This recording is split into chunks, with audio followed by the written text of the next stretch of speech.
السيد جون مارك ايرو الذي يؤدي أول زيارة له في المنطقة، وهذا دليل ورسالة قوية تعبر من خلالها فرنسا على دعمها في المسار الديمقراطي وتضامنها مع بلادنا في مجابهة الإرهاب. زيارة السيد الوزير اليوم تندرج في ديناميكية جديدة في العلاقات الثنائية بين تونس وفرنسا، تجلت بالخصوص في زيارة الدولة التي أداها السيد رئيس الجمهورية في أبريل 2015 وزيارة رئيس الحكومة في بداية 2016، وكلها وهي زيارة السيد الوزير الهدف منها هي إعطاء دفع إضافي للعلاقات الثنائية، خصوصا كما تعلمون وأن فرنسا تحتل المرتبة الأولى من بين شركاء تونس تقريبا في كافة المجالات. وهي زيارة تأتي لتأكيد متانة علاقات الصداقة المتميزة والتاريخية والشراكة الاستراتيجية بين تونس وفرنسا، والترجمة للحرص المتبادل والإرادة السياسية المشتركة، وهي فرصة متجددة لبحث سبل الارتقاء بهذه العلاقات إلى أعلى المستوى. السيد الوزير كانت له اليوم في هذه منذ 24 ساعة لقاءات هامة.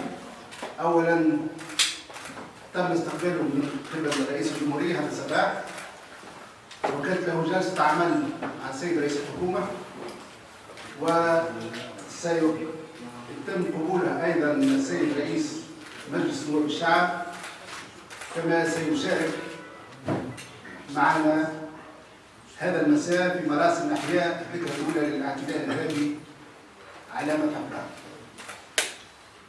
عقدنا أمس جلسة هامة بمقر الوزارة كانت مناسبة لاستعراض واقع العلاقات التونسية الفرنسية وبحث آفاقها وسبل مزيد توطيدها في مختلف المجالات الاقتصادية والمالية والأمنية.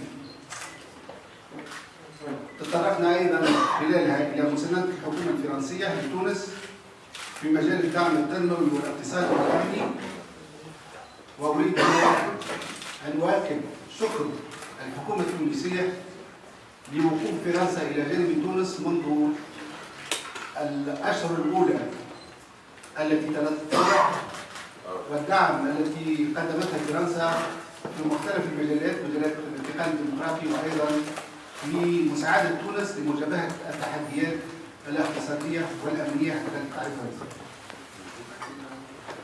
كان من المواضيع التي تطرقنا إليها أيضا على المستوى الثنائي البحث في الاستعدادات لانعقاد الدورة الأولى للمجلس التونسي الفرنسي للحوار السياسي رفيع المستوى، وهو مجلس كما تعلمون تم إنشاؤه عند زيارة الدولة التي أداها السيد رئيس الجمهورية البلجيكي قيس سعيد إلى فرنسا في أبريل الماضي، وهو مجلس يترأسه وزيري البلدين، وسينعقد إن شاء الله خلال الأشهر القادمة على كل حال قبل نهاية هذه السنة. في المجال الاقتصادي تطرقنا إلى الدعم المالي الذي قدمته فرنسا وتقدمه، وخاصة ما تم إعلانه عند زيارة السيد رئيس الحكومة من إنشاء صندوق للدعم المالي الفرنسي لفائدة تونس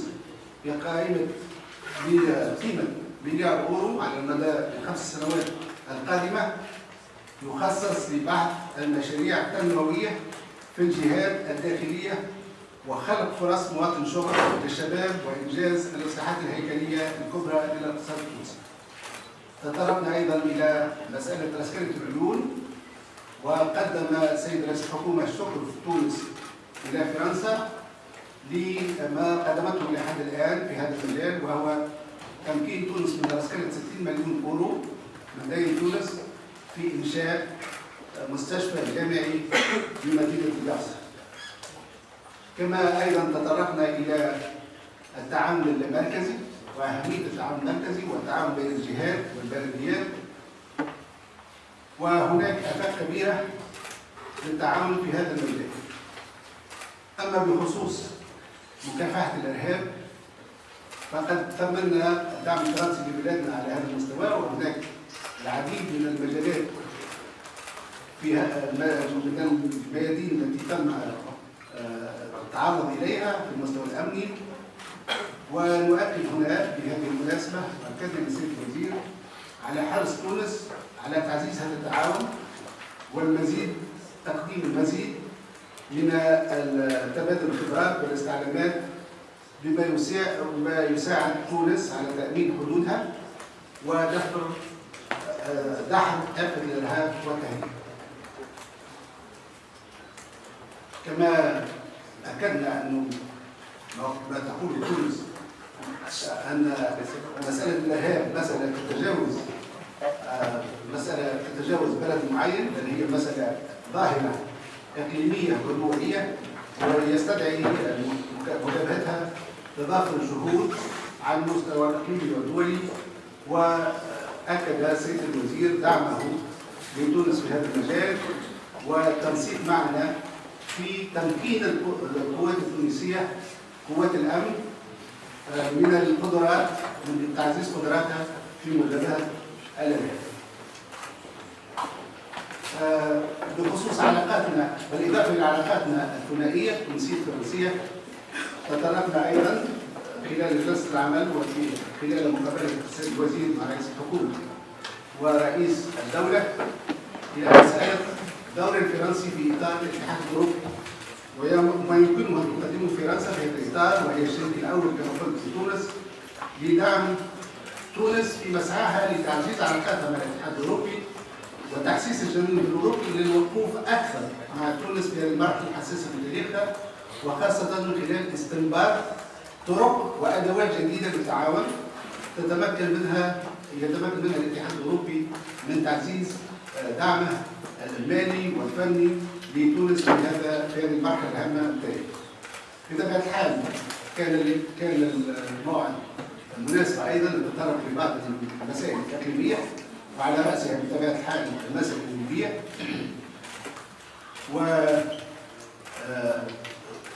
تشاورنا حول هذه المسألة والمساعي الجارية حاليا لتمكين حكومة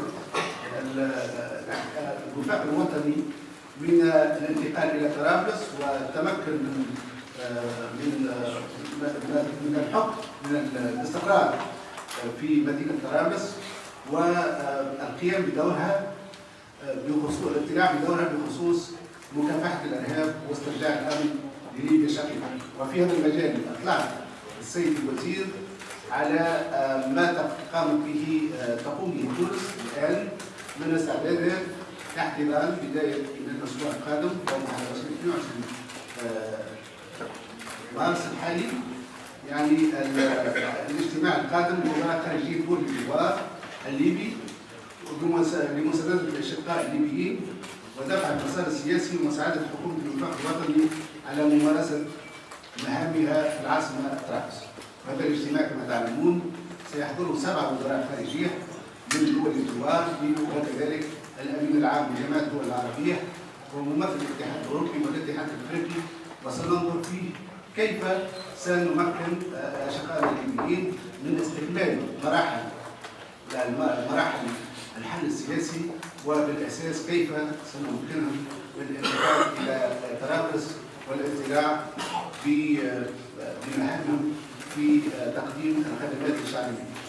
أخيرا وقبل أن أعطي الكلمة للسيد الوزير، تحدثنا أيضا في المبادرة الفرنسية بخصوص مسألة السلام في الشرق الأوسط، وأكدنا للسيد الوزير دعم تونس لهذه المبادرة حتى تتمكن المجموعة الدولية من خروج من الجنود التي تعرفها سلم السلام في الشرق الأوسط، ويتمكن الشعب الفلسطيني من جديد من التوجه نحو تحقيق مطالبه الوطنية في استرجاع حقوقه وتكوين دولتها المستقلة على أراضيه وعاصمة التشكيل.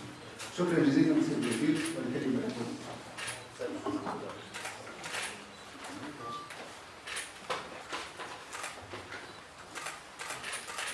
Merci, Monsieur le Ministre, mon cher collègue, merci de votre accueil chaleureux pour ma première première visite officielle ici en Tunisie en tant que ministre des Affaires étrangères et du développement international de la France.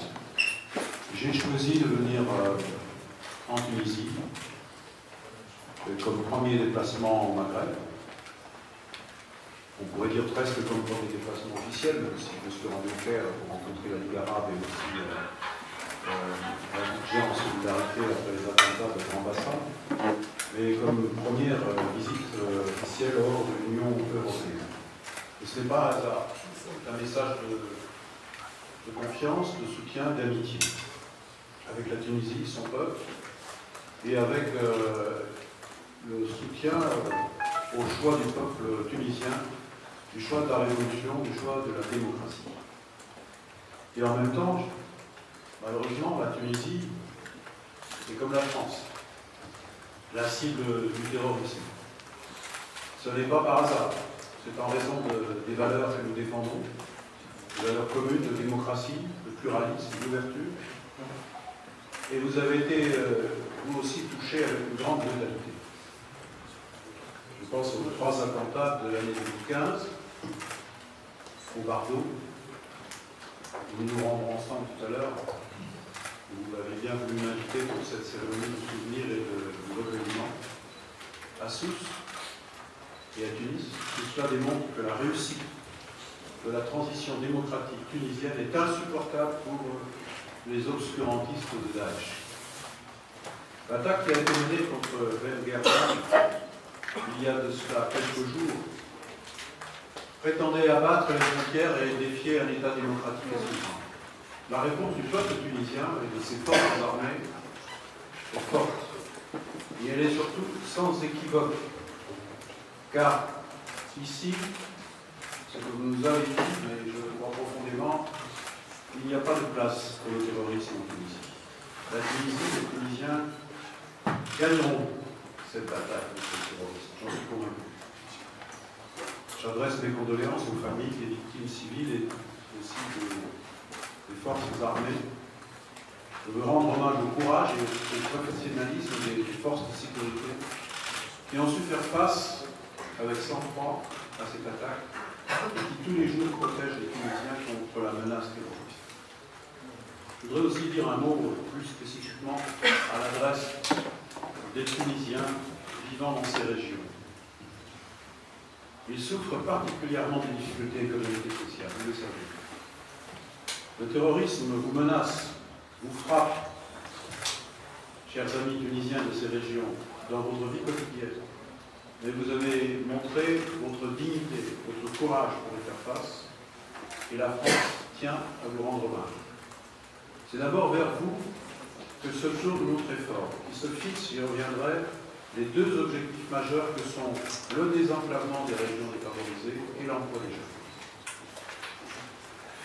C'est vrai que nos 2 pays sont confrontés à la même menace, ils affichent aussi la même détermination, et j'ai redit au président de la République, M. Kaïd Espessi, qui nous a reçus il y a à peu près 2 heures, pour un long entretien, mais je le dis aussi au chef du gouvernement, M. Abébessi, nous avons aussi passé plusieurs heures ensemble, qui pouvaient compter sur la France, qui pouvaient compter sur la France et aussi les autres partenaires européens de la Tunisie.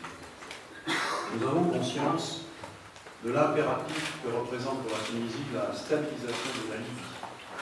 Nous avons discuté de ce sujet ensemble, Monsieur le ministre, mais aussi avec le président de la République, parce que là, il s'agit de protéger plusieurs pays autour de la Libye. Protéger d'abord les Libyens eux-mêmes, qui risquent d'être victimes de Daesh. Et la Tunisie est en première ligne. Et on l'a vu avec Ben Gherdan. Donc c'est un point essentiel. C'est pourquoi la France soutient pleinement le processus politique en cours, c'est-à-dire la constitution d'un gouvernement d'union nationale. Je rencontrerai d'ailleurs tout à l'heure M. Sarraj, le chef de gouvernement, et qui aujourd'hui est encore à Tunis, mais qui, souhaitons-le, pourra se rendre le plus vite possible à Tripoli en toute sécurité pour exercer sa mission. Je vous remercie, Monsieur le ministre, et je remercie la Tunisie d'apporter son soutien à l'initiative française pour relancer un processus de paix au Proche. Ma visite au Caire avec cet objectif, la La Ligue arabe apporte son soutien à un émissaire qui est placé sous mon autorité, M. Pierre Dumont, ancien ambassadeur à Washington, et aussi secrétaire général auprès du haut représentant de l'Europe pour la sécurité, s'est rendu en Israël, en Palestine, à Washington, il va multiplier les contacts pour expliquer la démarche française. Il s'agit de ne pas nous résigner au statu quo. Il s'agit de tout faire pour redonner de l'espoir pour que la perspective, la seule possible, de deux États, Israël et la Palestine vivant en sécurité, soit à nouveau relancée. C'est ça que nous voulons faire ensemble. Et merci de votre soutien et merci de nous aider, de nous contribuer à mettre en œuvre ce projet de conférence internationale. Je suis donc venu ici en ami, je le disais, la France, le nom de la France, pour appuyer l'ensemble de vos projets. J'ai évoqué la sécurité, où le volume de notre coopération a été multiplié par 4 en 2015, par rapport à 2014, tant dans le domaine sécuritaire que militaire. Comme vous le savez, une aide exceptionnelle a été débloquée de 20 millions d'euros dans le domaine militaire pour les 2 années à venir. Et j'ai eu l'occasion de discuter avec le président et le Premier ministre. Nous allons concrétiser le plus vite possible les engagements que nous avons. En matière économique, le président de la République française, François Hollande, avait annoncé la mise en œuvre d'un plan d'1 milliard d'euros au profit de la Tunisie. Il s'agit d'un plan sur 5 ans, avec des champs prioritaires d'intervention qui sont articulés autour de 4 axes prioritaires identifiés en concertation étroite avec les autorités tunisiennes, que je vais mentionner rapidement. D'abord l'emploi. L'emploi parce que la jeunesse tunisienne est la première touchée par la crise économique et sociale. Il faut lui donner de l'espoir et l'accent doit être mis justement sur l'accompagnement dans l'accès à l'emploi. Un programme vient tout juste de démarrer dans ce cadre pour créer des plateformes de soutien à la création d'entreprises. Ces plateformes seront prioritairement implantées dans les gouvernorats défavorisés, à commencer par Medeni, qui accueille la plateforme pilotée de ce programme. Puis, deuxièmement, le développement des gouvernorats tunisiens déshérités. Notre expertise sera mise à disposition des projets structurants qui sont présentés dans le cadre du plan quinquennal 2016-2020. L'Agence française de développement travaille en étroite concertation d'ores et déjà avec la partie tunisienne sur plusieurs projets concrets que nous présenterons lors de la conférence des bailleurs qui se tiendra à Tunis en septembre 2016. Troisième point que je voudrais évoquer, ce sont les réformes structurelles. Elles sont attendues dans la communauté internationale, nous les avons évoquées longuement avec le chef du gouvernement, et bien entendu, il faut les mener à bien le plus vite possible si on veut être efficace pour redonner de la dynamique à l'économie tunisienne, et les autorités tunisiennes que nous avons rencontrées sont engagées à fond dans ce chantier, et nous sommes prêts à les aider si elles le souhaitent. Et la France a déjà décidé, à votre demande, de mobiliser une assistance technique, de l'expertise. 21 projets de 37 millions d'euros de volume d'activité globale sont actuellement menés par le bureau d'Expertise France, qui est un outil qui dépend du ministère des Affaires étrangères, ici à Tunis. Cette action s'inscrit dans le cadre plus général de l'appui à la modernisation de l'administration tunisienne, et le chef du gouvernement nous a présenté tous ces projets en la matière, et en particulier le projet de modernisation de l'État avec des étapes de transfert de compétences aux collectivités territoriales, communes et régions, districts, et également de déconcentration. Enfin, c'est le 4e point, qui est le chantier du tourisme. C'est un secteur clé de l'économie tunisienne, et il est particulièrement touché suite aux attentats de 2015. Et c'est un chantier prioritaire pour lequel nous devons travailler ensemble, d'abord informer les Français qui peuvent venir en vacances en Tunisie, mais aussi du côté tunisien, des projets de rénovation du parc touristique, infrastructure touristique. Et nous souhaitons donc mettre l'accent également sur les questions de sécurité dans les transports, sur le site, mais aussi sur l'offre tunisienne, qui peut être d'ailleurs diversifiée, pas seulement limitée à la partie balnéaire, mais qui peut permettre à la Tunisie aussi de montrer toute la richesse de son patrimoine et la beauté de ses paysages. Nos moyens se mobilisent également en faveur de la consolidation de la démocratie et de l'état de droit. Nous apportons notre soutien pour accompagner la décentralisation, que je viens d'évoquer, et consolider les droits de l'homme. L'Assemblée nationale française assure la maîtrise d'œuvre d'un projet de jumelage de l'Union européenne en faveur de l'Assemblée des représentants du peuple. Il s'agit d'un enjeu d'autant plus important que la nouvelle Constitution confère à l'Assemblée des prérogatives essentielles en matière de contrôle de l'exécutif et bien sûr en matière législative au cœur du processus de réforme dont la Tunisie a besoin. Notre soutien concerne également les associations tunisiennes, la société civile. Je pense en particulier au programme concerté pluriacteur, PCPA, qui s'intitule Soyons actifs, actives, qui est soutenu également par l'Agence française de développement à hauteur de 2 500 000 € sur les 3 ans. Ce programme a tenu ce matin son assemblée générale de démarrage à Tunis. J'ai eu le plaisir d'y assister et j'ai pu vraiment y voir beaucoup d'engagement de la société civile, des associations, des syndicalistes, des représentants des collectivités territoriales en présence de plusieurs membres du gouvernement, 50 associations tunisiennes et françaises qui sont engagées sur des projets très très concrets pour mobiliser les acteurs des territoires de la Tunisie sur des projets qui vont redonner confiance notamment aux jeunes. Il s'agit donc là d'une belle démarche qui pourrait servir de référence et qui mobilise beaucoup de gens, y compris en France, venant de la société civile, donc des ONG. Voilà, c'est quelques exemples que je voulais citer. Bien sûr, je ne vais pas tout évoquer. Je voulais vous dire que nous voulons, en conclusion de ce propos, continuer à être aux côtés de la Tunisie. L'aider politiquement, l'aider sur le plan de la sécurité, l'aider économiquement, l'aider financièrement, l'aider en termes d'accompagnement de projets. Nous avons déjà, sur le plan financier, engagé beaucoup de moyens français, européens. Nous sommes prêts à aller plus loin. La Tunisie, si la Tunisie le souhaite, et à nous accompagner pour mettre à disposition les moyens qui nous permettront de réussir le projet qui est celui du peuple tunisien. Merci encore, Monsieur le Ministre, pour la chaleur et la qualité de votre accueil et la qualité aussi des échanges que nous avons eus. Merci beaucoup, Monsieur le Ministre. Je pense que vous aurez maintenant la possibilité de parler aux amis, des médias, de poser des questions, s'ils veulent bien poser. Monsieur le Ministre.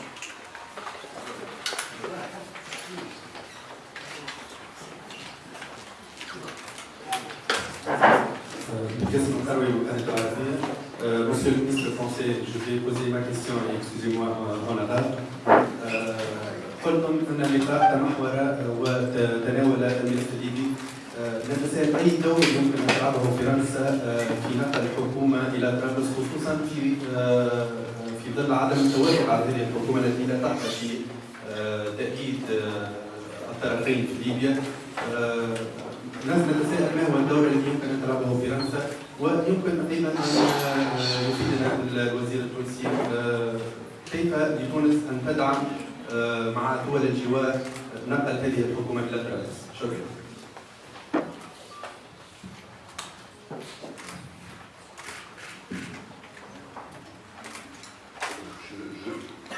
Je vous l'ai dit, je vais rencontrer le ministre M. Charras dans quelques instants. Profitant donc de ma visite à Tunis, j'ai aussi rencontré M.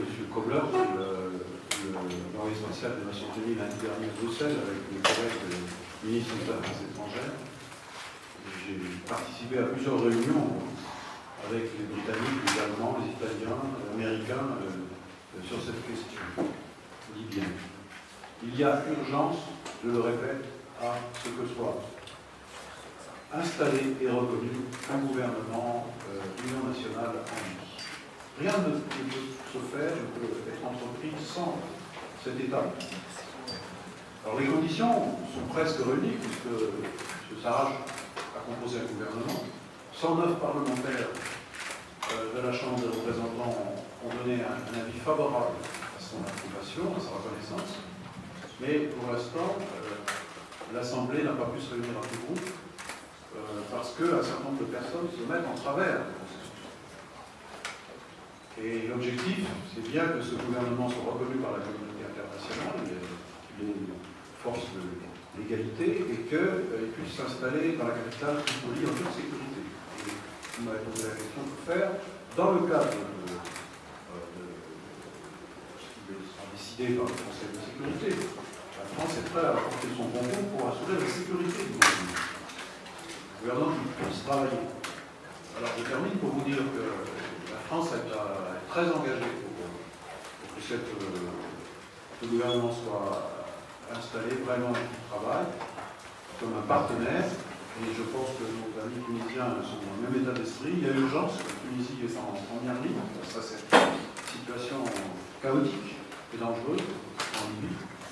Et moi-même, j'ai eu plusieurs reprises l'occasion d'évoquer la possibilité de sanctions pour des personnes, précisément quelques personnes, qui se mettent en travers de ce processus.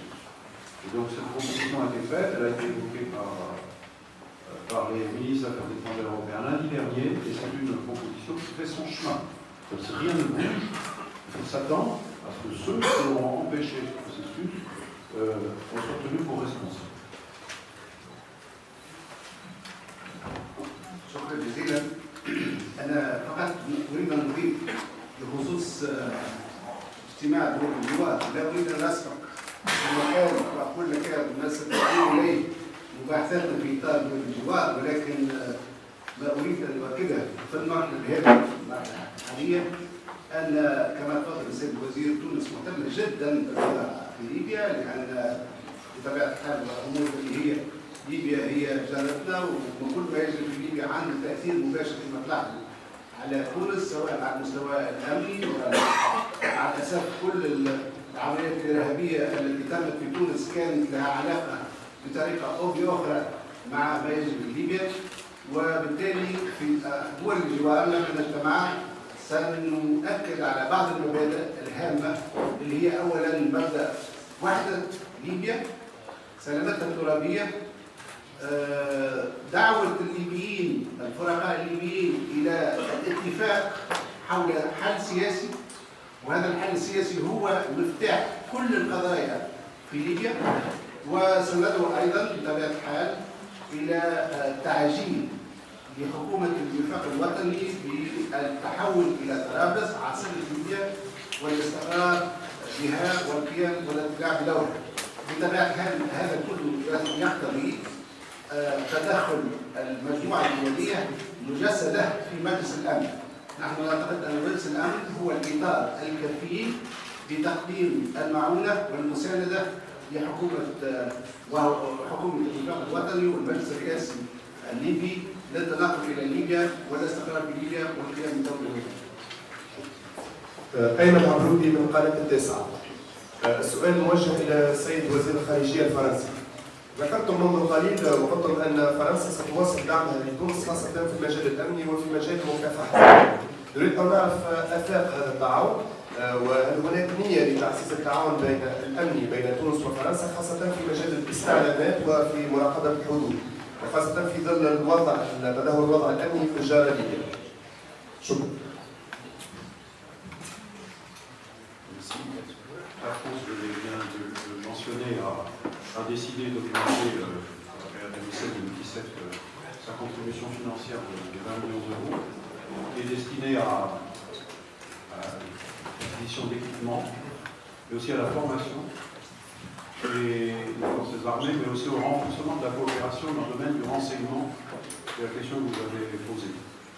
Les actions de conseil et de formation avaient déjà été menées en 2015. Un premier lot d'équipements va être livré aux forces spéciales de l'armée. Un deuxième lot comprenant de l'armement devrait leur être livré dans les prochaines semaines.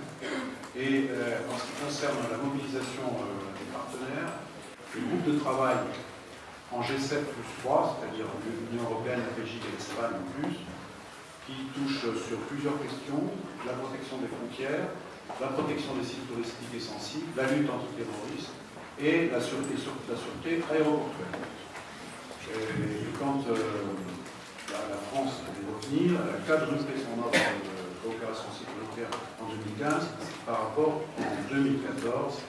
Et par ailleurs, je crois que c'est aussi dans l'esprit de la Constitution tunisienne, nous sommes bien sûr avec tous nos partenaires particulièrement vigilants en matière de respect des droits de l'homme. y compris en matière de lutte contre le terrorisme.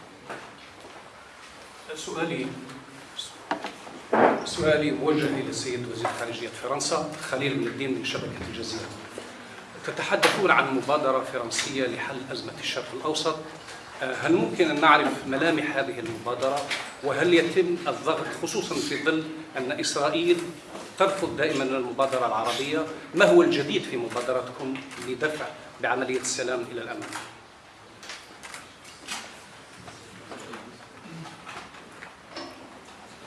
Je vous le disais tout à l'heure, on ne peut pas rester dans le statu quo et observer une situation qui se dégrade chaque jour. Il y a un processus de colonisation qui se poursuit, il y a un désespoir qui s'installe au Proche-Orient, et notamment chez les jeunes palestiniens, qui ne voient pas d'issue, qui ne voient pas de perspective,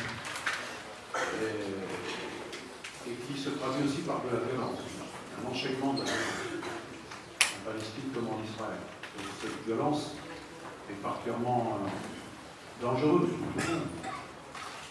les Palestiniens et les Israéliens. Pour les Israéliens et les Palestiniens, on n'est pas acceptable, mais il faut la stopper. Pour la stopper, il faut aussi donner des perspectives, trouver des solutions. Et c'est en ce sens que la France a pris cette initiative politique. Donc, la nécessaire l'avait annoncé, je l'ai reprise à mon compte et j'essaie de la faire prospérer, de la faire vivre. C'est pourquoi j'ai utilisé ma prise de fonction et le 13 février, également à Munich, lorsque nous avons tenu cette réunion sur la Libye, j'ai pu m'entretenir en bilatéral avec mon collègue égyptien. Et depuis, je multiplie les contacts. Je suis allé au Caire, je vous l'ai dit. J'ai rencontré d'abord l'autre représentant de Jérémy, ensuite M. John Kerry, j'ai rencontré mes amis européens, allemands, britanniques, italiens. Et la réunion des ministres des Affaires étrangères de lundi dernier à Bruxelles avait à l'ordre du jour cette question. Donc, présenter l'initiative française. Le représentant, mon représentant spécial, l'ambassadeur Cardinal, a commencé sa première explication. Et nous voulons convaincre toutes les parties, les parties, qu'il faut bouger. Et pour ça, nous allons procéder en deux temps. Le premier temps, c'est créer un consensus du maximum de pays qui serait favorable à la reprise d'un processus de négociation. Les parties étant réunies dans un deuxième temps dans la conférence internationale. Mais nous ne voulons pas perdre de temps. Notre objectif, c'est l'effet. Alors évidemment, il y a des conditions à remplir. Il faut rassurer. Il ne faut pas donner de prétexte à ne rien faire. Israël dit qu'il faut négocier directement entre la Palestine, sauf qu'il ne se passe rien. Les élections américaines vont avoir lieu en novembre. Peut-être qu'il y aura des initiatives américaines, je ne sais pas. En tout cas, il n'est pas question pour autant de laisser de côté les travaux du quartet. Donc tout ça fait partie de la démarche que je veux construire avec le maximum de partenaires. Montrer pour la première étape déjà que consensus. Et les premiers résultats de cette démarche sont encourageants. La Tunisie s'est montrée favorable, le ministre vient de le rappeler, mais tous les interlocuteurs que j'ai rencontrés, certains avec des nuances, certains avec des questions, par exemple, quelle est la profession du quartet, j'ai répondu, mais montrer que si on ne fait rien, la situation va se dégrader. Certes, dans l'opinion publique mondiale, on parle plus de la Syrie et du drame syrien, c'est terrible, mais on oublie que sur place, la situation devient explosive et que la situation peut dégénérer. Donc moi, je ne veux pas que le désespoir s'installe. La France, j'ai vu le secrétaire général des Nations Unies, M. Ban Ki-moon, qui m'a encouragé, sachant que c'était un long chemin, difficile, sans doute semé d'embûches, mais qu'il fallait l'emprunter. Et donc, c'est la volonté de la France, et je remercie encore la Tunisie avec vous de contribuer à construire une réponse.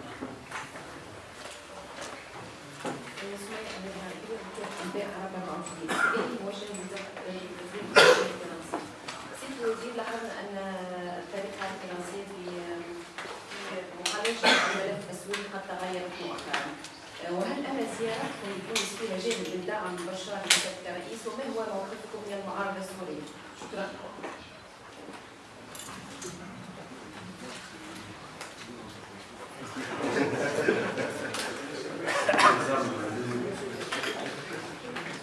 Nous souhaitons la paix en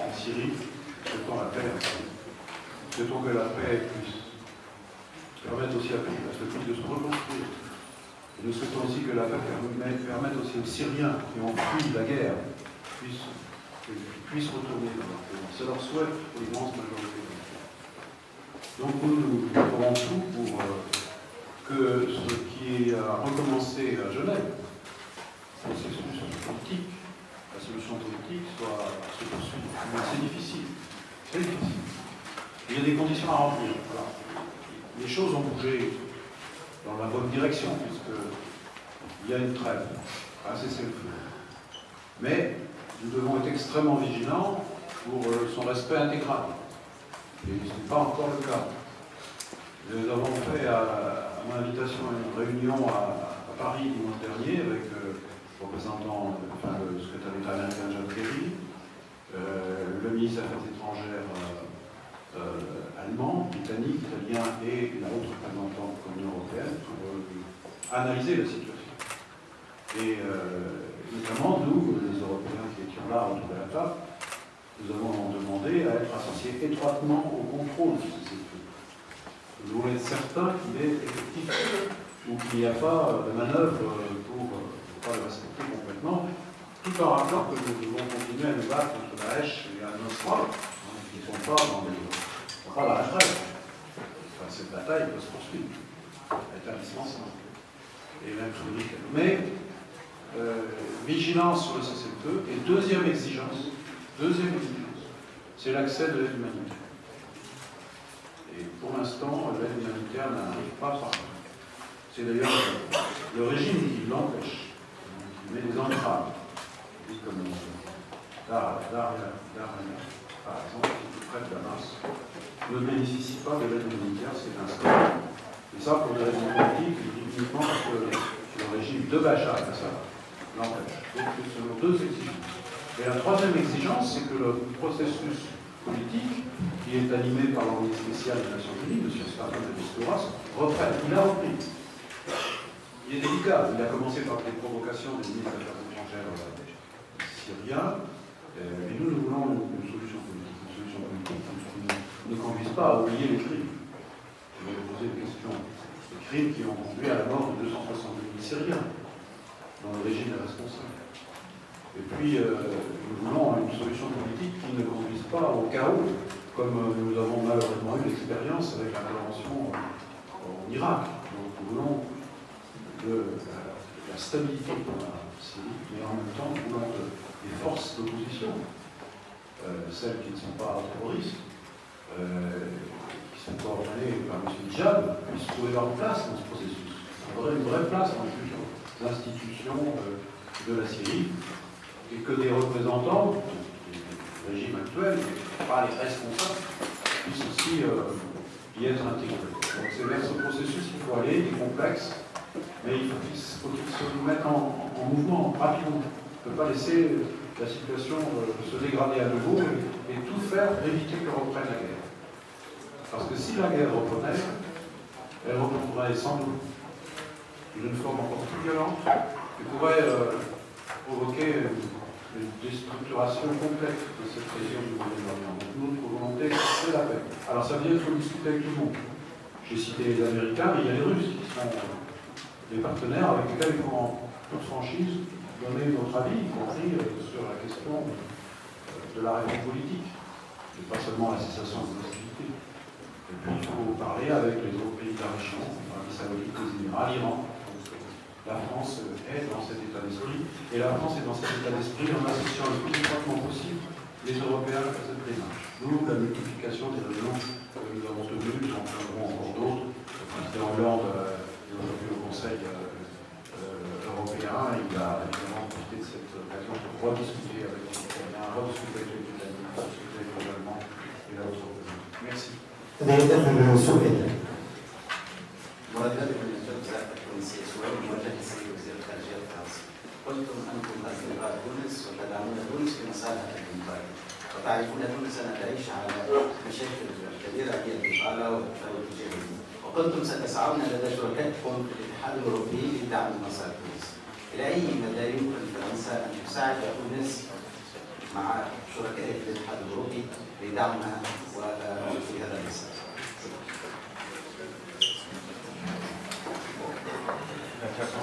rentrer dans les détails de tout le projet, je rappelle les aides financières de la France à travers l'Agence française de développement, mais aussi les aides européennes et l'aide spécifique que le président de la République française a annoncé d'un milliard d'euros. Sur quoi nous avons travaillé avec le chef du gouvernement tunisien. Et sur les blocages qui peuvent exister pour mettre en œuvre des projets portés par des entreprises, parfois des grandes entreprises, parfois des PME, parfois aussi des projets individuels. Nous avons même parlé de choses très complexes, l'accès au crédit, le microcrédit, le financement de projets individuels, une multiplicité de choses que l'on peut faire pour que les sommes qui sont déjà débloquées soient totalement utilisées. Elles ne le sont pas toutes encore. Il y a encore des montants disponibles. Donc c'est lié à la préparation des projets. C'est lié aussi à un certain nombre de réformes administratives, structurelles que j'ai évoquées tout à l'heure, que les autorités tunisiennes mettent en œuvre, avec l'appui du Parlement. Il y a beaucoup de projets de loi qui vont être exécutés sur le Parlement. Donc tout ça devrait contribuer à accélérer. Mais je suis conscient que c'est une priorité pour la Tunisie, pour le peuple tunisien, pour les régions les plus fragiles, les plus éloignées de la capitale. Et puis c'est aussi une priorité pour la jeunesse tunisienne. Je pense à ces jeunes diplômés sans emploi, la question de la formation professionnelle, tous ces points ont été abordés. Et en conclusion, je voudrais simplement vous dire que nous avons évoqué un renforcement, si nécessaire, de l'aide financière, notamment européenne, à la Tunisie, en fonction de l'évolution des besoins. Si la Tunisie le demande, et si les projets se développent, la France sera aux côtés de la Tunisie pour amplifier l'aide dont elle doit bénéficier. Quand je dis elle doit, il ne s'agit pas de dire la Tunisie et on oublie les autres pays. Mais une chose que je voudrais dire, c'est que la Tunisie a choisi une voie, c'est une voie qui est observée, regardée partout dans le monde. Pas seulement dans le monde arabe, pas seulement en Afrique, en Europe bien sûr. C'est la voie de la démocratie, c'est la voie de la liberté, c'est la voie du pluralisme. Et c'est une voie courageuse, originale, et c'est la voie de la révolution du peuple tunisien. Donc, nous qui sommes des amis et des partenaires de la Tunisie, nous devons pas seulement aider politiquement la Tunisie. Et cette constitution qui a été votée est une constitution extraordinaire et qui donne un appui très fort à l'avenir de la Tunisie. Mais en même temps, il faut aussi donner toutes nos forces, aider de toutes nos forces la Tunisie à réussir ce projet de redressement économique. Pour que la confiance soit toujours là. Hein, et le risque, évidemment, on le comprend. Je suis dans un pays où il y a un taux de chômage des jeunes qui est très supportable. Je comprends bien que pour la jeunesse tunisienne, qui est encore plus nombreux au chômage, ce soit le même sentiment. Donc nous devons nous battre et nous battre ensemble. Merci.